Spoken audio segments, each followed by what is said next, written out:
ඉතින් කොහොමද? හැමෝම හොඳින් නේද? දැන් වෙලාව හවස 5:00මාරයි. ඉර බැහැගෙන මේ යන වෙලාවේ මට හිතුණා වෙනසකටත් එක්ක චීස් පැස්ටා හදන්න. ඔන්න ඉතින් පැස්ටා ටික ඉක්මනට තම්බලා ගත්තා. මගේ දෝනී සුදු පුතයි දෙන්නම හරි ආසාවෙන් ඉන්නේ මේක හදනකම්.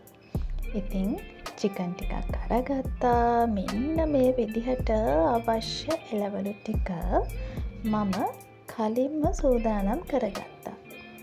ඉතින් මම ඉස්සර වෙලාම චිකන් ටික තමයි බැදගත්තේ. මේකට මම ඉඟුරු සුදුලූණු පේස්ට් එක අඹරලා ගත්තා. මම නම් අරගත්තේ හැපි කව් චීස් කෑලි 2ක්. මාරම රසයි. ඇත්තටම රසයි. ෆ්‍රෙෂ් මිල්ක් අඬු කෝප්පයකුත් අවශ්‍ය වෙනවා. ඉතින් ඔයාලා හැමෝම හදන විදිහට තමයි මමත් හැදුවේ. දෝනිට සැර වැඩි වුණොත් කියලා කෑලි මිරිස්, ගම්මිරිස් බොහෝම ස්වල්පයයි මම මේකට යොදාගත්තේ. ඇත්තටම රසයි. ඉතින් චිකන් ටිකට බැදෙද්දී මේ වගේ රතුලුණු ටිකයි, සුදු ලුණු ටිකයි, ඉඟුරු ටිකයි මේ අඹරගත්ත ටික දාලා තව ටිකක් සුවඳ එනකම් බැද ගන්න ඕනේ.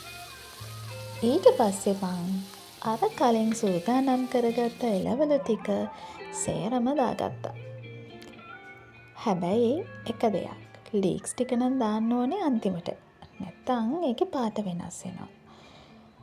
ඊට පස්සේ ෆ්‍රෙෂ් මිල්ක් අඬු කෝප්පෙත් දාලා ඊටම අර අපි ගත්ත හැපි කව් චීස් කෑලි 2ක් දාලා චුට්ටක් වෙලා මෙන්න මේ විදිහට ලිපේ තියාගන්න ඕනේ. ඉතින් මේක හරිම රසයි. චුටි දෝනී සුදු පුතයි දෙන්නම හරිම ආසාවෙන් කෑවා. ඔයාලත් හදලා බලන්න කොහොමද කියලා. එහෙනම් අදට ගිහින් එන්නම්.